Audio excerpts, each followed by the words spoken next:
నమస్తే. ఆంధ్రజ్యోతి కొత్త పలుకులో ఇది జ్యుడిషియల్ యారగెన్సీ కాదా అని ఆంధ్రజ్యోతి ఎండి రాధాకృష్ణ ఒక విశ్లేషణ చేశారు. ఈ విశ్లేషణ ముఖ్యంగా దేని గురించి అంటే సుప్రీంకోర్టు తెలంగాణ స్పీకర్ గడ్డం ప్రసాద్కు ఘాటైన వ్యాఖ్యలు చేసింది. అలాగే గవర్నర్ వద్ద పెండింగ్ ఉన్న కేసులు, రాష్ట్రపతి దగ్గర పెండింగ్ ఉన్న కేసులకు సంబంధించి ఈ జ్యుడిషియల్కు లెజిస్లేచర్కు మధ్య ఒక సన్నని పొర ఉంటుంది. దానికి సంబంధించిన విశ్లేషణ లాగా కనబడుతుంది. కొన్ని కేసులు విచారణ సందర్భంగా న్యాయమూర్తులు చేస్తున్న వ్యాఖ్యలు జ్యుడిషియల్ యారగెన్సీని తలపిస్తున్నాయి. రాజ్యాంగం ప్రకారం గవర్నర్లకు, రాష్ట్రపతికి గడువు విధించే అధికారం న్యాయ వ్యవస్థకు లేకపోవచ్చు. అలాగని ఎవరికి వారు చేతులు ముడుచుకొని ఉండిపోతే ప్రజా ప్రయోజనాలు ఏం కావాలి? రాజ్యాంగ వ్యవస్థల్లో భాగమైన రాష్ట్రపతికి గడువు విధించే అధికారం న్యాయ వ్యవస్థకు లేని పక్షంలో అదే రాజ్యాంగంలో మరో భాగమైన లెజిస్లేచర్ విషయంలో మరొక రకంగా ఉత్తర్వు ఎలా ఇవ్వగలరు? తమకు అధికారం లేదని చెప్పడం వరకు ఆక్షేపణ ఉండదు. కానీ అదే సమయంలో ప్రస్తుత సమస్యను అధిగమించడానికి పార్లమెంట్లో చట్టం చేయాలని లేదా రాజ్యాంగ సవరణ చేయాలని సుప్రీంకోర్టు సూచించి ఉంటే బాగుండేదన్న అభిప్రాయం వినిపిస్తుంది. అయితే మనం ఘాటు వ్యాఖ్యలు చేసినందుకు మన ఆర్కే గారు విశ్లేషణ చేసిళ్ళు. సుప్రీంకోర్టు మరీ ఘాటుగా చేయకుండా రాజ్యాంగ సవరణ కానీ లేదంటే పార్లమెంట్లో చట్టం చేస్తే బాగుండని చెప్పడం జరిగింది. ఇదే సుప్రీంకోర్టు కొద్ది రోజుల క్రితం పార్టీ ఫిరాయింపులకు పాల్పడిన వారిపై చర్యలు తీసుకోవడానికి తెలంగాణ శాసనసభ స్పీకర్కు గడువు ఎలా విధించింది? తెలంగాణ శాసనసభ స్పీకర్కు గడువు విధించడంతో అయిపోలేదు. ఈ అంశంపై విచారణకు వచ్చిన కోర్టు ధిక్కరణ పిటిషన్ సందర్భంగా సుప్రీంకోర్టు చేసిన వ్యాఖ్యలు జ్యుడిషియల్ యారగెన్సీని గుర్తుకొస్తున్నాయి. మా ఆదేశాలు అమలు చేస్తారా లేదా? కొత్త సంవత్సరం రోజు ఎక్కడ ఉండాలో అంటే జైల్లో ఉంటారా బయట ఉంటారా తేల్చుకోండి అని సుప్రీంకోర్టు తెలంగాణ స్పీకర్ను ఉద్దేశించి కఠినంగా వ్యాఖ్యానించింది.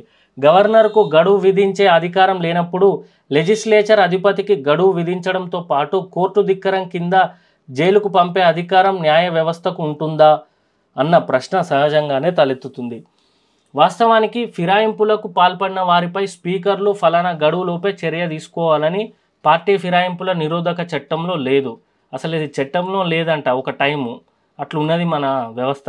అలా చట్టంలో గడువు విధించకపోతే సదరు చట్టం చేసిన లక్ష్యం ఎలా నెరవేరుతుందని ప్రశ్నించాల్సిన సుప్రీంకోర్టు ఇప్పుడు తెలంగాణ స్పీకర్కు తనకు తానుగా గడువు విధించింది. అసలు ఫిరాయింపుల నిరోధక చట్టంలోనే ఈ డెడ్ లైన్ అనేది లేదంట. మనం చట్టాన్ని సవరణ చేయాలి. ఇది మంచి విశ్లేషణ చేసిండు ఆర్కే గారు. ఎందుకంటే చట్టాన్ని సవరించాలి లేకపోతే పార్లమెంట్లో తీసుకురావాలి, కానీ అంతేగాని స్పీకర్ మీద ఘాటైన వ్యాఖ్యలు చేయడం అది సరే. చట్టం చేసిన లక్ష్యం నెరవేరాలంటే గడువు ఉండాలి. ఆ మేరకు పార్లమెంటుకు సర్వోన్నత న్యాయస్థానం సూచించి ఉండాల్సింది. అలా కాకుండా ఒక్కో కేసు విషయంలో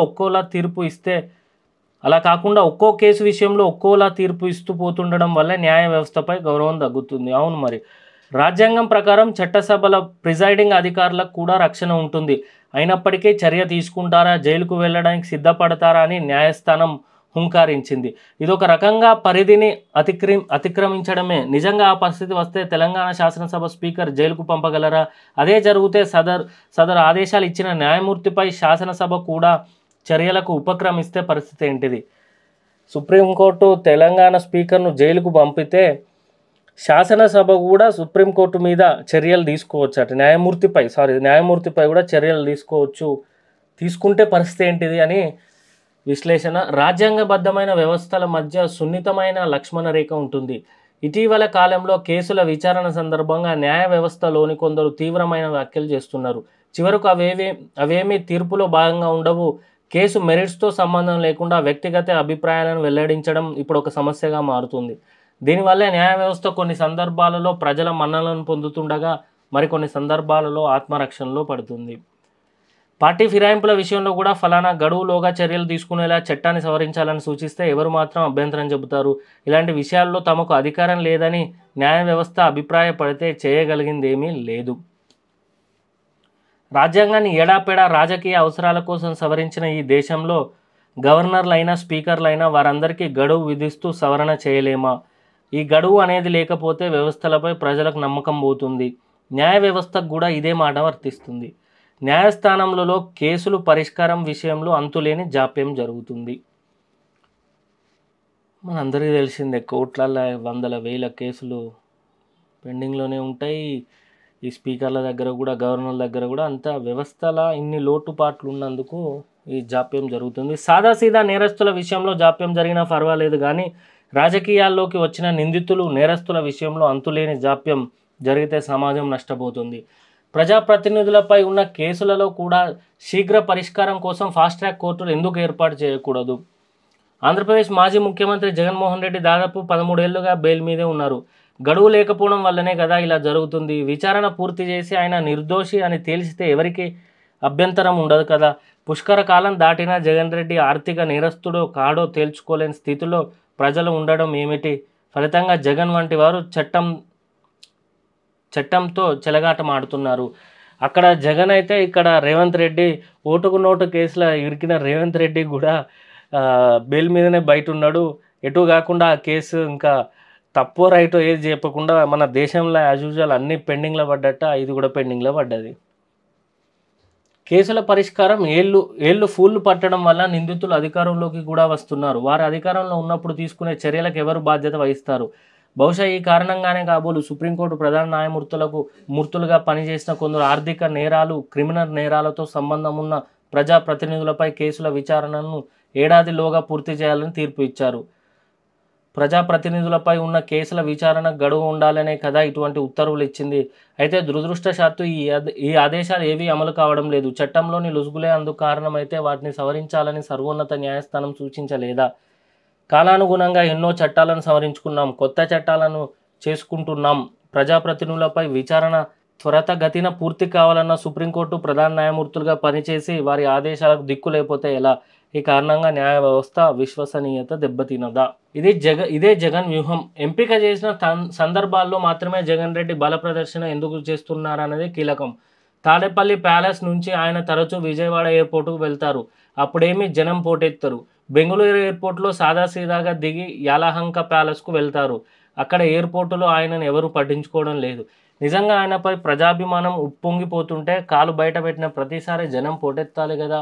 కేవలం పరామర్శలకు బయలుదేరినప్పుడు, ఇప్పుడు ఇలా కోర్టుకు హాజరు కాకుండా తప్పించుకునే ఎత్తుగడలు వేసినప్పుడు మాత్రమే జనం పోటెత్తడం ఏమిటి? అది కూడా ఎంపిక చేసిన మూకాకు మాత్రమే ఆదేశాలు వెళ్తాయి. అంటే జగన్ కావాలనుకున్నప్పుడు మాత్రమే జనం పోటెత్తారు. ప్రజాభిమానం ఉప్పొంగడం పచ్చి అబద్ధమని జగన్తో పాటు ఆయన అనుచరులందరికీ తెలుసు. అయినా వారు భ్రమల్లో ఉంటూ ప్రజలను కూడా భ్రమల్లోకి నెట్టే ప్రయత్నం చేస్తున్నారు.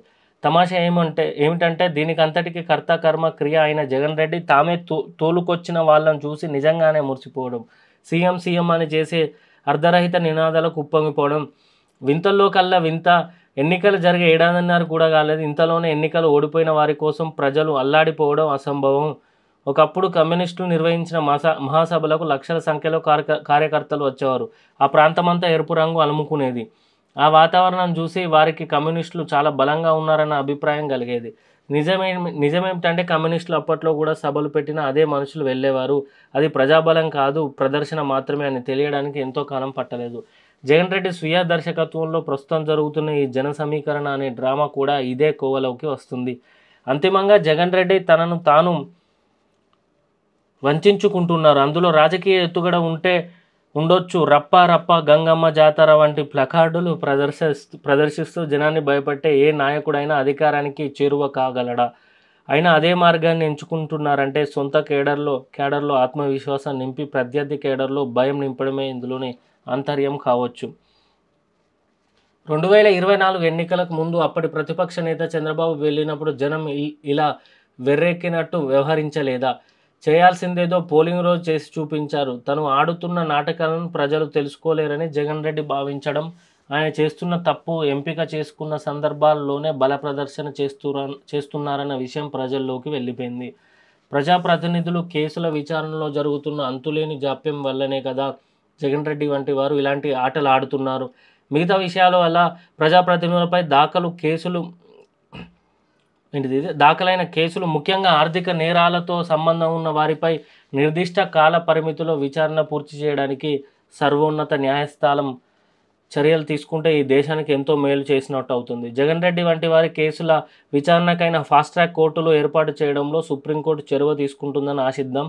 లేని పక్షంలో ఎవరి మీద ఎవరికి నమ్మకం ఉండదు. వ్యవస్థలపై ప్రజల నమ్మకాన్ని పాదగొల్పిన బాధ్యత ప్రధానంగా న్యాయ వ్యవస్థపైనే ఉంటుందని నమ్ముదాం, ఆశిద్దాం అని ఆర్కే గారు విశ్లేషణ చేసిండు. ముఖ్యంగా సుప్రీంకోర్టును స్ట్రిక్ట్గా చేయాలి. అది చేయాలంటే రాజ్యాంగంలో కొన్ని సవరణలు చేయాల్సి ఉంటుంది, లేదంటే పార్లమెంట్లో కొన్ని చట్టాలు తీసుకురావాల్సి ఉంటుంది అని చెప్పి మనకు ఈ ఈ విశ్లేషణలో తెలిసింది.